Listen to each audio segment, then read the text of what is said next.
Welcome to the Sober Unicorn. We are a gay-hosted, all-inclusive podcast about sobriety and addiction recovery for the LGBT plus community and all of our allies. I am your host, Holden, and thank you for joining us today.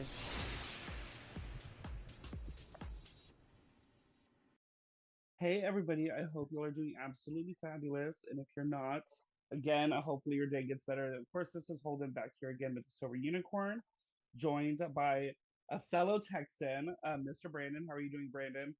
I'm doing really well. How's it going? Good, good. I'm super happy that you reached out to me to come on and were able to fit me into your schedule. Oh my God, of course. So, why don't you tell everybody, of course, your name is Brandon. Yep. So, before we dive in, why don't you tell everybody, of course, who you are, where you're from, and like what your drugs of choice were?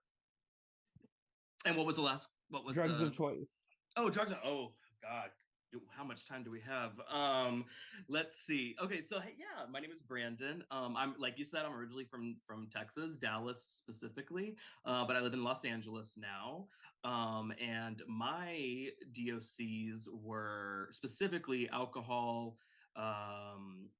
and prescription pills, specifically painkillers and benzos. Okay, see, I have no experience with the painkiller side of things. Oh, I let me tell you, you have missed out. No, I'm Oh just my kidding. God. Well, I did like a Xanax when I was like 16. That was like the extent of my opioid addiction. Oh, you're crazy. Yeah. So, of course, you're sober now. Yep. You were 3 years sober, of course. I Um, was. Yeah. so before we get into the rest of the details after the 3 years, kind of lead us up to like what was your addiction like? What wanted you to get sober, and how early sobriety was for you? Yeah. So, so I guess I'll just kind of start from the beginning. So I was introduced to AA as a kid, really, because my mom was in AA. So that was my first exposure to anything 12 step or anything, anything like that. And she unfortunately lost her life to this disease, to this addiction. And so I had a resentment against 12 steps for a very, very long time because I just thought it didn't work. It took my mom, blah blah blah. So as I entered into my own adulthood, I was a goody two shoes and high, didn't do anything. I was very focused on what I had going on scholastically, and also on my extracurricular activities. And I moved to New York and right after high school, and had my first drink and my first drugs. And I thought, what have I been missing out on? Like, if I had had this in high school, I would have been on top of the world, because it just took away all insecurity, all fear, everything that I experienced for the first 18 years of my life. So I was a blackout drinker from the beginning. There was no like couple drinks here and then it slowly led up to, blacking out. No, my very first time I drank, I completely blacked out and threw up everywhere and was not the what am I trying to say? You The weren't the life of poster the child. party. Well, a little bit so, but I just remember thinking like I cannot wait to do this again. And so I that's what I did. Up until I was 22, I drank or used drugs pretty much every day. I eventually I was living with a I was living with a boyfriend that I kind of taken hostage, and I was living there rent free. I wasn't working. I All I did all day was drink and drug and go out at night. I would time it perfectly where I would start drinking in the morning, and then by the time he came home from work, I would have scheduled a friend to pick me up so we could go out to the bars that night. And so we never. I mean, I literally don't think my ex and I crossed paths for more than 30 minutes at a time because I didn't want him to catch on. And so it eventually got so bad to where it was just, it was, there was no hiding it anymore. I was drunk all the time. My ex was finding bottles hidden around the apartment, pill bottles hidden around the apartment. And he gave me an ultimatum at 22, at the end of that year, that I either get some help or it was over. And as much as I want to say in hindsight that I did it because I loved him, I did it because I didn't want to lose my apartment. I didn't know. I honestly, I mean, I didn't know what I was going to do. And so I went into treatment for the first time at 22. And what happened from there was just, and let me also say, I'm now 33. So it was a lot of years of going into treatment, coming out, staying sober for a week or two, and then relapsing. Of course, at the time, I didn't call it relapsing. I just thought, you know, this is this is just, I clean up my act for a couple weeks, and then I'll resume what I was doing. So it was a lot of back and forth, and then finally, it got to be so unmanageable and so catastrophic that I was facing homelessness. I didn't have a job. I had no money left in the bank. I was newly diagnosed with HIV, and I, in 2017, just completely surrendered, and I didn't have anywhere else to turn. It was when they say like 12 steps is the last house on the block, it is the last house on the block. But also, I think even though it's like the last house on the block, it is that window. It's like when one door closes, the other one opens, or whatever. Mm-hmm. And it's like even though we feel it's like the last house, that's the house that gives us back everything that we lost. Oh, 100%. People, I hear people say all the time, "Oh, I just, I wanted to get my life back." I didn't have a life. I had no life to speak of. My life had become me, in my secluded in my bedroom, with the window, with the curtains closed, drinking in the dark, from the time I woke up in the morning until I blacked out. And that was all day, every day. Yeah, and I think there's a major difference, as you said. Your ex kind of gave you the ultimatum, and Mm-hmm. at that time, I would call you a hobosexual. Is where What? Listen, call it what it is. Yeah. um it's the thing is like you were kind of forced into treatment at the time, and I think that's why you spent so many years kind of bouncing back and forth between a week sober, going back out, a week sober. And now that, I mean, that time you finally, I think, chose yourself. I mean, even though life was unmanageable, you saw it as the last house. Is that you finally chose to go on this journey yourself without an ultimatum, without anything. So once you went into the rooms and a 12-step fellowship, like how hard were things at the beginning for anybody listening that may have to go through withdrawals, and how did things Mm. progress? Yeah. Oh God. Um,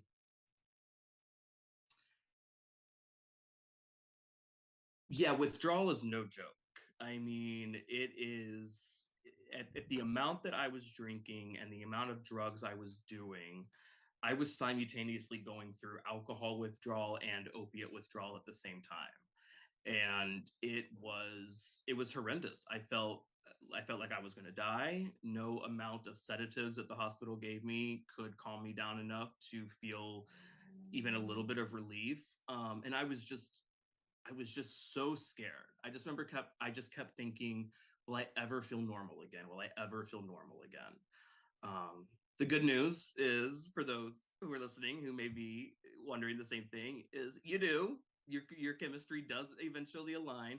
But I mean, when I went into that first meeting, my God, I don't know what was said. I didn't know where I was. I mean, I just was a complete. I was probably shaking in my seat, But I'll always have this memory of this gentleman who eventually became a very close friend. And it was my very first meeting. I had the wherewithal to raise my hand in the meeting as a newcomer within their first 24 hours. And I just remember this gentleman came up to me, and he asked me. He was like, "Can I give you a hug?" And I said, "Sure." And he gave me this hug, and he held me, and he said, "You never have to feel like this again." And I all resentment that I had toward 12 step, all ill feelings or preconceived notions that I had just kind of drifted away at that point. Um, Now it wasn't all, I get so jealous of these newcomers who are like, oh my God, I was on the pink cloud for 60 days or 90 days or 6 months, or mine lasted my entire first year. Never once when I have gotten sober have I experienced a pink cloud. It has been doom and gloom, and just it has not been. I have not been a vision for you whatsoever. Like, Which is funny because that I rode the peak cloud for a hot minute. I would say for a good did like you? 4 months, and then that peak cloud came fucking crashing down. Damn. And the Yeah. moment I hit that peak cloud, though, I was like, "Fuck meditation, fuck higher power, like I got this Yeah. damn thing." Oh And yeah. then it came crashing, and then like 2 months later is when like loss of job happened and Mm-hmm. other things happened. Which you'll have to go back to relapse episode to hear all about that. Um, so of But course, in some ways, I'm glad that I didn't experience this pink cloud because I had to do the work from the beginning. Like I had to have some kind of relief because I was going. Listen, I can stay clean or dry for a few days, but left to my own devices, I'm going to become so uncomfortable in my own skin that the only I don't that alcohol and drugs are my solution. They are not my problem at that point. They are my solution to stop feeling like complete and total shit. exactly, exactly. And of course, being somebody fellow 12 stepper is what step do you feel was a huge turning point in your life? Oh, definitely the ninth stuff. 100%. Listen, I know there's a lot of fear for especially newcomers with the fourth step. I know I can write like nobody's business. I love getting a pen and a paper and going to town, but having to sit across from somebody who I have done wrong to and try to make it right, and not often, but sometimes not getting the greatest response back because of the damage I had done, nobody else, I had done, was terrifying, but so it felt like for the first time I had earned my seat in that meeting. For real. I mean, I know that I was the fourth step to me was fucking easy because I was like, I was a bitch. Let me just fuck this person, screw them, and then when it came time to like make the amends, I was like, oh god, here we go. And I made the ones that I felt were the hardest first, Okay. and and they were easy, thank God. Everybody Yeah. perceived them pretty well, except one person that told me to go f myself. But I was like, you know Right. what? Like, I was willing, and that's the most Hmm. important thing. Is I think going into recovery in general, whether you're a 12 stepper or not, like you have to be willing to do the work behind the program in order to live. Because I mean, as you said, there's a difference between being dry and clean and being recovery or recovered.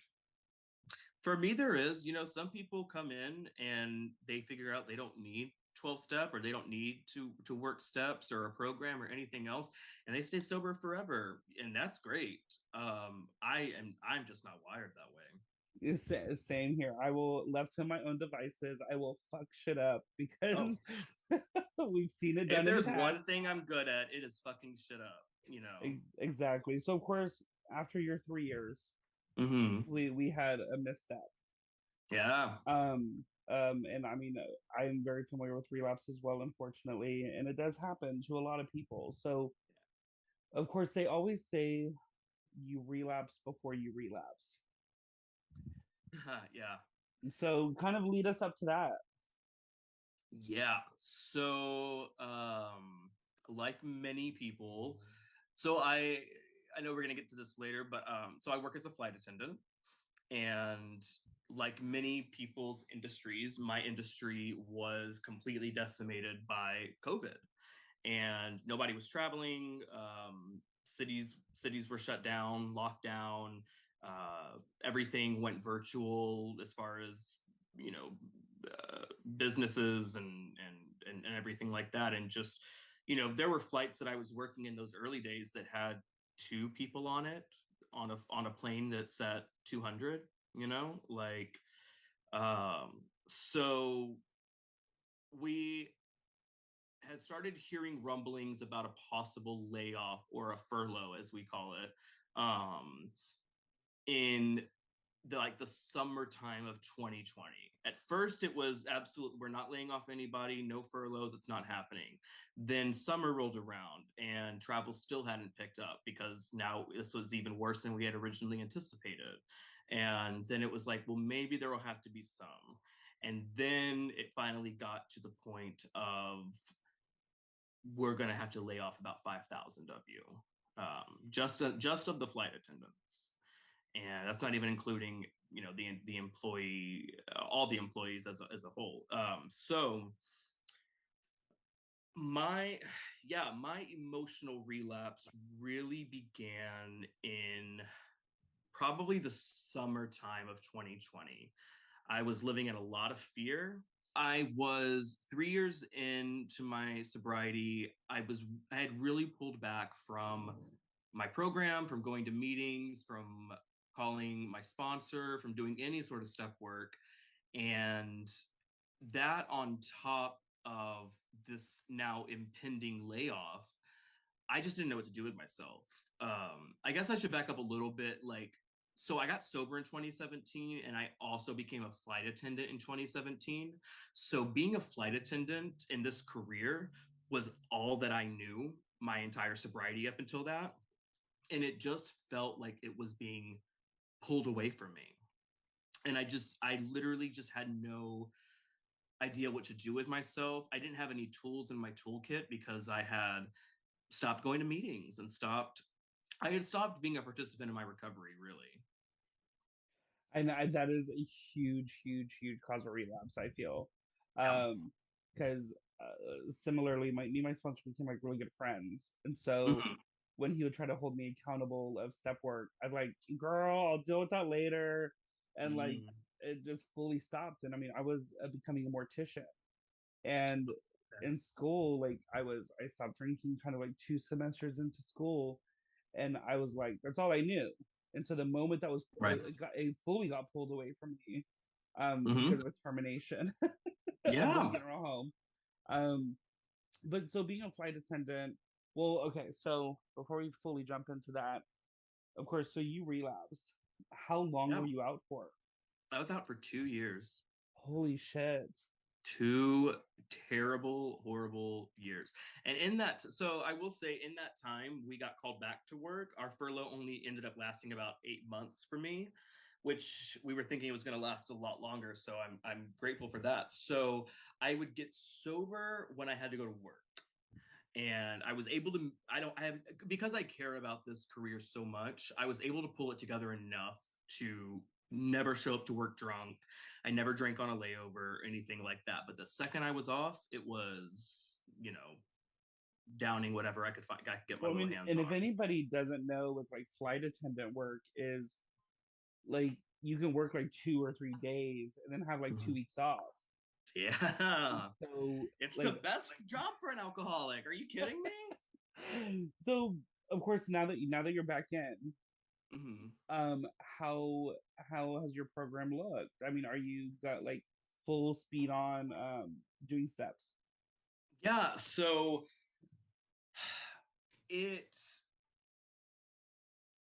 I was I just want to I want to say this is that now that I know what relapse is and what it looks like, I can tell you hands down that the pain that I felt in that relapse and the agony, pa- uh, well, it's it was so much harder than if I had just stayed and kept my sobriety and worked my way through that furlough, because trying to get back, trying to get try first of all, just the humility that comes with having to walk back into a room and say I have, I'm in my first 24 hours, you know just trying to muster that up is nearly impossible for me. But um So yeah, whenever I got sober this time, it was very clear that a lot needed to change.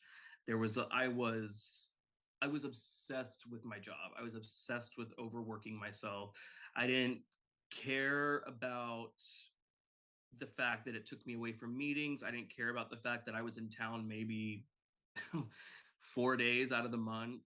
Um, all I cared about was working and that paycheck. And the great thing about my job, for me at least, is that it has never really felt like work.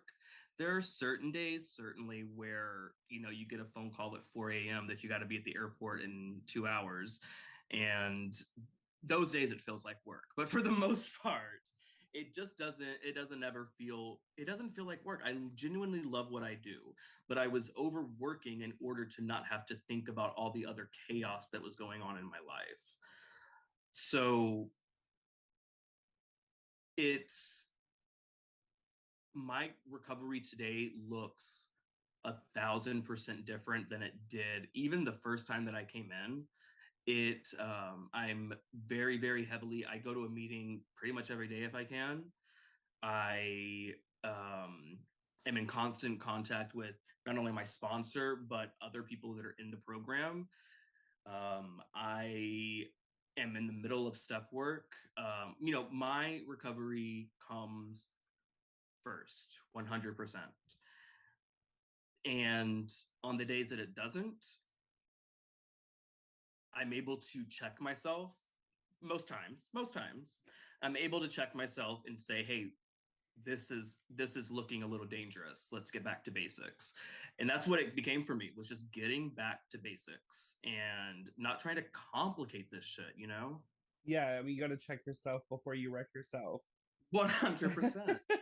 But talking about if anybody has suffered relapse, yes, walking back into that room, like the day that I had to walk back into that room to claim my 24-hour chip again, a girl that I don't see very often literally was like, "Oh my God, isn't your year coming up?" Mm. And I was like, "You fucking bitch!" No, but it's the thing is at the end of the day, it's our pride and ego that Yeah. are 100% in the way of us doing walking back into that room because when you finally stand up and claim that you're 24 hours again, like there's not a single judgment look in that room. There's compassion from people that have Mhm. gone through the same thing. And no, I mean, you were 3 years in, and I was 9.5 months in. And it's like for a brief moment, we feel that all that time was lost. I was like, well, I Yeah. just lost all this, and it's like it's not lost because there's so many valuable lessons learned. Oh, And totally. the thing is too is like there's so many people in still out there in active addiction that can't get 24 hours. They can't get 3 months. And so we have to be grateful for the time we had. And even though this is just a new chapter, it's not the end of our journey. It's just a new chapter. So of Yeah. course, talking about workplaces and Hmm. you're being a flight attendant, which is Yep. very stressful work. Um, It can be, yeah, for sure. as a frequent flyer, Mhm. I can't imagine being sober and being a flight attendant. Really? Yeah, I get that. You're not the first person to say that. But you would be shocked at how many of us are in recovery. Yeah, the thing with my career is that if you allow it to be, it can be a very isolating career. You're on the go all the time. You're never in one place for more than 24 hours. Um, you know, you're in a hotel room by yourself. Once the flight you go, it's like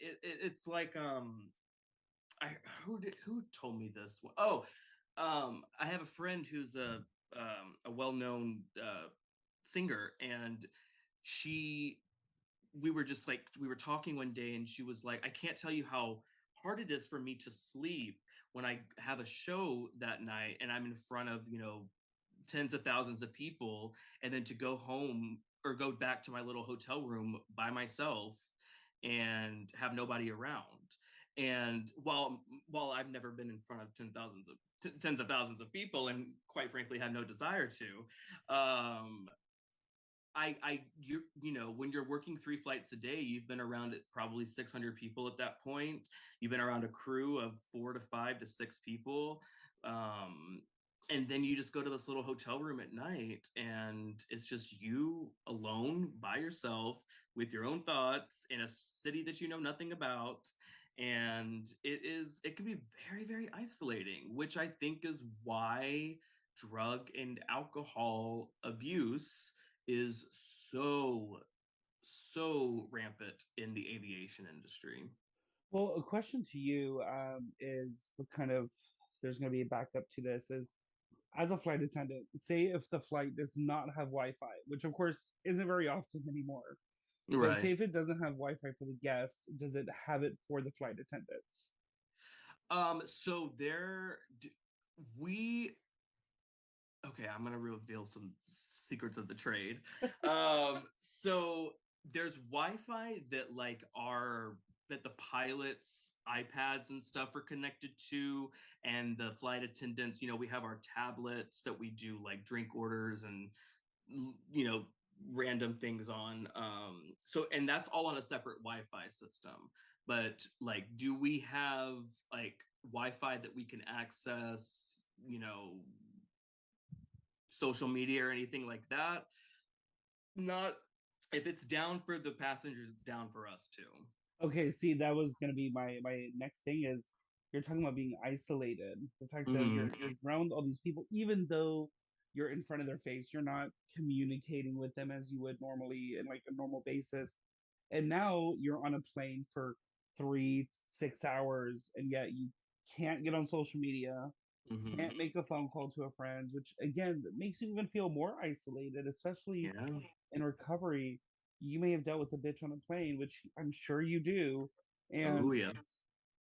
when you have that the 10th step moment where you're like, shit, I need to call my sponsor, I need to like bring myself down. You can't do that because you Mm-mm. have no contact. Nope. Yeah.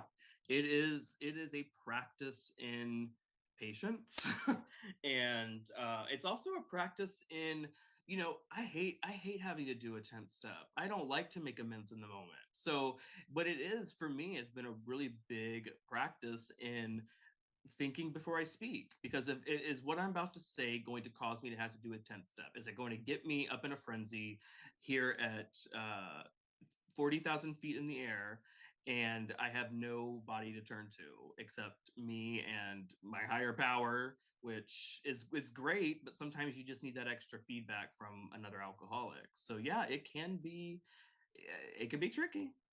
I mean, have you ever had to 10 step, like literally say, kind of pop off on a flight person or a guest or whatever you want to call them, Mm-hmm. and then have to go back and be like, oh, I apologize? Oh, all the time. Are you kidding me?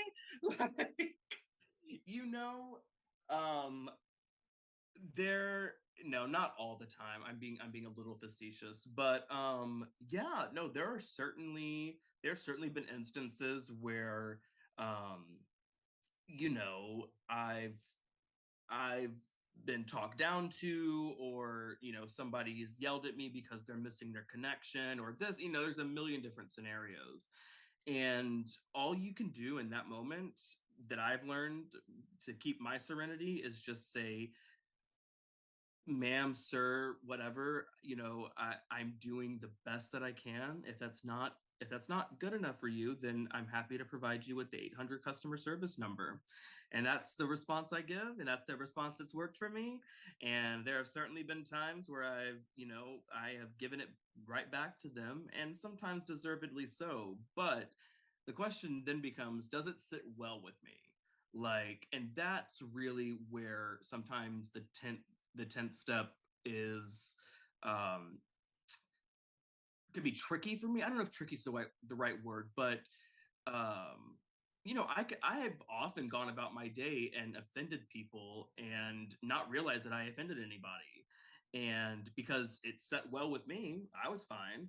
But it's very obvious that I need to do a 10th step whenever there's something in my spirit that just doesn't feel right. And So yes, I don't think I don't know if I answered your question, but I have definitely made an amends and tried to keep my side of the street clean. Now, some my coworkers are pretty cool. Every now and then there's a bad apple, but certainly with passengers, everyone's stressed. Traveling is not the luxury item it used to be anymore. We're all crammed in there like sardines. Oh my God, that's for, and I'm a big girl. And like, I legit, okay, this is off topic, but I was on a flight, I believe I was from Canada to Rome. Hmm. And the woman next to me called the flight attendant over, literally said, "He's big. I don't have any space. Can I be moved?" And like, uh, I felt embarrassment for her husband because he was a yeah, larger set man too. sure, yeah. And then Mm. what's funny, I was with my ex at the time, and so he leaned over and he goes, "Bye, bitch." They moved her. It was great because then I had a free seat, and I ended up being a bitch to the Yeah. husband. I just grabbed all my shit and threw it in her seat. Um, but so, Aren't people fun? oh People are yes, so much fun. people are lovely. So coming well, and that's why nowadays I upgrade my seats to bigger seats, so like I can be comfortable, so can everybody else. Um, so what tools I feel, so high stress environment, okay, um what is your best tool that you use to make sure you don't walk off that plane when it's landed and Mhm. stop by a bar? I make sure I know of a meeting in every city I go to. I do a lot of repeat cities, so it's not always the hardest task. I do a lot of Miami, I do a lot of New York, I do a lot of, this or that. So there's a lot of repeats. But if I'm going to somewhere new, I make sure that I have a meeting lined up. And if I can't find a meeting that works with my time, because our schedules can be kind of crazy sometimes, I at least make sure. I mean, there's no problem finding a Zoom meeting these days. I've been to Zoom meetings in New York, I've been to Zoom meetings in Rome, I've been to Zoom meetings in London. Like, that's the cool thing right now, is like we can literally go to Zoom meetings all over the world. But there is something to be said for being in person, and the energy you get from that, and the healing, in my case, that you get from that. um that I do try to make sure, no matter where I go, and this is just me, because 12 step has worked for me. I don't mean to be like shoving this down anybody's throat, but I just try to make sure that I've always got a meeting to go to. And I also make sure that my sponsor knows where I am and what I'm doing, and that I talk to him at least once a day. I mean, again, I've said this in so many episodes, is the fellowship I feel is key, whether you're 12 step or not, having a fellow alcoholic or somebody in Mhm. recovery that you can speak to, it speaks volumes. I Yep. mean, sponsor or no sponsor, it's like you get into a situation. Alcoholics, man, let me tell you, my my friends that were drink or will still, they're still drinking. That I could call them, I could text them, and these bitches, man, they don't pick up. They'll text me 3 or 4 hours later when they're sober at work. Sure. Alcoholics, alcoholics, they could be traveling, they could be at work, in a meeting, family reunion. Let me tell you, they will pick up their fucking phone, or they'll immediately text you like, "Hey, you good? What's up? Do you need to talk?" Like they are super communicative, if that's a word. Um, Yeah, I mean, you're not lying. I have literally picked up phone calls from other addicts and alcoholics 40,000 feet up in the air, connected to the Wi-Fi, and being like, "I'm at work right now. Are you gonna drink?" And they're like, "I don't think so. I just needed to hear somebody's voice." And I'm like, "I love you. I'll call you as soon as I land." And that's the exactly. extent. So talking about workplaces too, of course, as many listeners know, is in the funeral business Mm-hmm. and the fellowship. Like the funeral business is like 70% substance abuse, and it's primarily Mm-hmm. cocaine, like heroin, pills. It's more of the harder drugs. Like funeral directors are very known for alcoholism and embalmers, which is what I was going for, because of what we see on the daily basis. Mm-hmm. Is more of the opioids, more of the harder stuff. Mm. Like you have to make sure your workplace is safe for you. Yeah. because one instance or one case or one customer yelling at you and just degrading you as a person, because many people on flights feel fucking entitled Yeah. because they Hmm. bought a $400 plane ticket. Um, and it could send you spiraling. You could be having a bad day already, maybe something personal, and then you have to go into work and deal with this, and it could send you to drink. So the thing is like, make sure you're surrounding yourself, even in a workplace, with people that are supporting you. That if you are having a bad situation, you can actually even lean on your coworkers. Yeah. You know, it it's very easy to drink in my industry because people take, those little mini bottles of alcohol off the plane all the time and have themselves a little private party in their hotel room later that night. And um I guess what has kept me from doing that, being around so much alcohol, is that I I wish I had some like incredible spiritual thing to share, but really it's just been a I take my work very seriously. You know, I know for this alcoholic, if I take some vodka off the plane and throw myself a party that night at the Holiday Inn, I'm not going to show up for work the next day. I'm I'm not going to. It's just my when I start putting substances into my body, I go and go and go until an outside force stops me. Yeah, And and like two or three mini bottles will definitely not be enough. hell no, are you kidding me? Because then that is the warm up, and then I'm gonna go to Walgreens down the street and pick up, another bottle of whatever, and then it's just gonna be I'm gonna sleep through my alarm. I guess being able to play the tape through and knowing how that would end. And listen, it happens more often than you would think. I mean, it's like I said, it's a alcoholism is very, very prevalent in where I work. It's like no wonder all those flights were canceled recently because they were just too damn hungover to come to work. Listen, I'm not ratting out anybody, but you're not far from wrong. So before we wrap up the episode, is Yeah. there anything that you haven't said that you would like to say? Hmm. God, I feel like this is when somebody asks you to give like a little known fact about yourself and you have no idea what, Or it's like we're like, freaking a what's like job your interview. secret talent? Why, And I'm why like, should we give you this job? oh, it's the worst. That is the worst.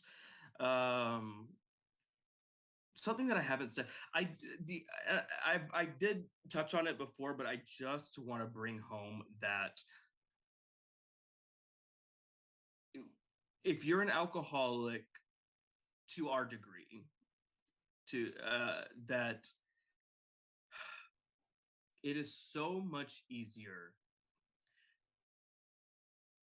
to work through your shit sober than it is to pick up your substance of choice again and then have that all waiting for you on the other side. If you make it to the other side. Because as we all know, this is a fatal disease. And sometimes we don't get a second chance or a third chance or a fourth chance. And if I could go back and tell, 2020 Brandon anything right before he picked up that drink, it's like, dude, just just try not to drink for today. And if tomorrow you wake up and you still feel the same, okay, then do what you need to do. But for right now, in this highly emotional moment that you're having, where you feel like your world is falling apart around you, just don't drink for this moment. Because I promise you it'll be easier. When, as you said, you end up coming back to work early. I mean, you drank, and but your world didn't fall around you like you expected it No! to. Honey, listen, I was getting that extra unemployment. Thank you, Biden. And I was living the good life. I didn't have to go to work. But I mean, I was miserable. I was drinking all the time. I was absolutely miserable. All that money I could have been saving. was just totally being thrown away on drugs and alcohol, and you know, so just stay. That's what it comes down to for me, is just stay. Yeah, I mean that was amazing. It's like we will you will be other people whatever relapse because they felt like the world was gonna crumble. World didn't crumble, but you're like fuck, I relapse now because I thought Yeah, it was. yeah. So what would you tell the individual that is still out there struggling? um I would tell them that everything you are feeling right now, you are not alone, and that there is a place for you, and that life doesn't have to be this way. It really doesn't. Preach. Mhm. That is so true. Well, thank you so much, Brandon, for coming on today and taking your time and talking with us here at the Sober Unicorn. Of course. Thank you for having me. Oh my Of gosh. course, you have a wonderful day, okay? All right, you too. All right, bye. Thank you again for listening to today's episode.